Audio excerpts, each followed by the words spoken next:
optimal use of ICT for developing and sustaining inclusion in early childhood education. इस module में हम further ये discuss करेंगे कि किस तरह से हम ऑप्टिमल यूज़ कर सकते हैं ICT का for developing and sustaining inclusion. Now what is universal design of learning, इस पे हम बात कर रहे थे और इसी को हम कंटिन्यू करेंगे. The goal of UDL is for students to become expert learners, those who are purposeful and motivated, resourceful and knowledgeable, and strategic and goal directed. Now practical extension in the concepts of lifelong learning. Basically ये क्या है कि UDL is a practical extension in the concepts of, आपने सुनी होंगी lifelong learning के concept के बारे में सुना होगा, independent और self directed learning के बारे में सुना होगा. आपने ये सुना होगा कि किस तरह हम बच्चों को, जो स्टूडेंट्स हैं, उनको सेल्फ डायरेक्टेड लर्निंग की तरफ लेके जाना चाहते हैं, किस तरह उनको इंडिपेंडेंट करना चाहते हैं उनकी लर्निंग के अंदर. ड्यू टू द डिजिटलाइजेशन और इंफॉर्मेशन एज, अब वो डिपेंडेंट नहीं है सिर्फ टीचर के कि उनको वहाँ से इंफॉर्मेशन मिले. They have multiple sources of information and we want to create responsible citizens who are life long learners and who are independent in their learning. UDL जो है वो इसी कॉन्सेप्ट को फर्दर लेके जाता है और इसी को प्रमोट करता है. नाउ देयर आर 3 प्रिंसिपल्स और 3 बेसिक प्रिंसिपल्स ऑफ UDL या यूनिवर्सल डिज़ाइन ऑफ लर्निंग के 3 प्रिंसिपल्स हैं जिनके ऊपर हम बात करेंगे कि these principle are based on the main idea of, यहाँ पर आप देख रहे हैं एक वर्ड लिखा हुआ है मल्टीपल मीन्स. ये बहुत इम्पॉर्टेंट है. अब क्या है कि पहले जो एजुकेशन जिस तरह से दी जाती थी उसमें मल्टीपल मीन्स नहीं थे. मीन्स वर लिमिटेड एंड उसी मीन्स के ऊपर रिलाई करके स्टूडेंट्स ने इंफॉर्मेशन गेन करनी होती थी. अब क्या है कि मल्टीपल मीन्स आ गए हैं, इंफॉर्मेशन ओवरलोड भी हो सकता है. आपकी टेक्नोलॉजी की वजह से बाज़ औक़ात बच्चे डिस्ट्रैक्ट हो जाते हैं. They are not able to find the relevant information that needs to fulfil their learning outcomes और फुलफ़िल देयर लर्निंग गोल्स. अब इसमें क्या है कि हमें उन मल्टीपल मीन्स को चैनलाइज करना है, स्ट्रैटेजिकली देखना है कि किस तरह बच्चे अपने मीन्स को इंटेलिजेंटली और रैशनली सिलेक्ट कर सकें और अपनी नीड्स के मुताबिक उन मीन्स को यूज़ कर सकें to fulfil their educational goals. This word is very important in all of the principles, इसलिए इस मल्टीपल मीन्स को आपने याद रखना है. Principle number 1 of UDL is engagement. और इंगेजमेंट का जो मतलब ये है कि लर्नर और टीचर दोनों ही उस लर्निंग एक्सपीरियंस के अंदर इंगेज्ड हों. लर्नर्स आपस में भी इंगेज्ड हों और टीचर भी स्टूडेंट्स के साथ इंगेज हो एक्टिविटीज़ के अंदर और उस लेसन के अंदर जो कि वो करवा रहा है या कंडक्ट कर रहा है. So it is no longer के teacher was standing aloof and he और she does not have to consider कि बच्चों को क्या चीज़ समझ में आ रही है या नहीं आ रही. That is not the case with UDL. The principle number 2 is representation.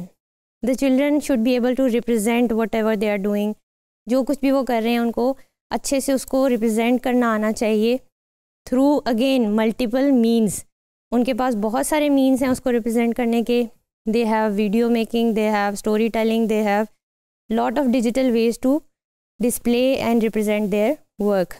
फिर उसके बाद principle number 3 है कि action and expression.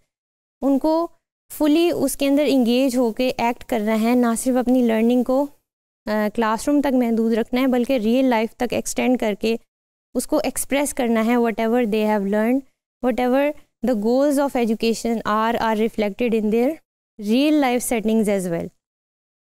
Now how to develop and sustain inclusion in EC, इसके ऊपर हम बात कर रहे हैं. उसके कुछ वेज़ हैं, 2 मेन तरीके हैं. पहले भी हमने काफ़ी सारी चीज़ों को लिस्ट डाउन किया था but these are the 2 major ways जिस तरह से आप उसका ऑप्टिमल यूज़ कर सकते हैं.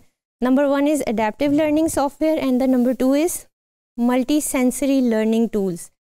अडेप्टिव लर्निंग सॉफ्टवेयर में कुछ सॉफ्टवेयर आपके लिए यहाँ पर डिस्प्ले हैं, आप देख सकते हैं कि जिनमें से कुछ एग्जांपल्स हम देखेंगे. जैसे फॉर एग्जांपल कि ड्रीम बॉक्स है. It is a adaptive math program for students in kindergarten and it goes up to 8th grade. और इसमें बच्चों की डिफ़िकल्टी और अचीवमेंट लेवल के लिहाज से वो ऐप जो है वो उनको प्रोग्रेस करती है और उनको उनकी नीड्स को एड्रेस करती है. इसी तरह ABC माउस है. It is an adaptive learning software for early years. और ये वो सारे वो सॉफ्टवेयर्स हैं that are research and tried in schools और इनके ऊपर केस स्टडीज़ भी हुई हुई हैं, you can go and visit those and see for yourself के what are the results of using these apps and software in the early childhood classroom. फिर उसके बाद स्टार फॉल है, teach your monster to read, these are all literacy softwares और ये adaptive needs को address करते हैं, स्पेशल नीड्स को भी एड्रेस करते हैं। स्मार्टी एंड्स है, फिर स्प्लैश लर्न है, कहूट है, ABC स्पेलिंग है, एंडलेस अल्फ़ाबेट है। This one I personally used and I can say it was very good to use for your early childhood. जो भी आपके क्लासरूम के अंदर आपके अपने बच्चों के लिए you should use this software for endless alphabet या endless numbers. It is a good app for and a well researched app to produce results. फिर उसके बाद टाइनी टैब है, ये भी एक लर्निंग प्लेटफॉर्म है जो कि एजुकेटर्स और पेरेंट्स को कोलैबोरेट करने का मौका देता है। Number 2 is multi sensory learning tools, यानी कि जिसमें बहुत सारे सेंसेस इन्वॉल्व हों उसको हम मल्टी सेंसरी लर्निंग टूल्स कहेंगे, जिसमें आपका स्मेल, टच, साइट और hearing, all of these senses are engaged. Early childhood level की बात हो रही है तो उनको हम मल्टी सेंसरी टूल्स के अंदर लेके आते हैं। इसमें सेंसरी बिन्स हो सकती हैं, सेंसरी टेबल्स हो सकते हैं। आपने देखा होगा अर्ली चाइल्डहुड में बहुत बड़े बड़े टब्स होते हैं जिनमें सैंड या इस तरह की चीज़ें होती हैं, दे आर सेंसरी बिन्स। और इसी तरह टेबल्स बने हुए होते हैं जिसमें डिफरेंट टेक्सचर्स के मटेरियल लगे होते हैं for early childhood experiences. Texture boards जैसे मैंने बताया, light boards, scents and smells, light tables हो सकते हैं, बैलेंस बोर्ड हो सकते हैं जिसमें किसी चीज़ को बैलेंस करना है या बच्चे ने वॉक थ्रू करना है, कोई एक इस तरह का कार्डबोर्ड या इस तरह की चीज़ आपने मेज़ बनाया हुआ है। So all of these promote sensory learning in children and they enable inclusion in your early childhood classroom.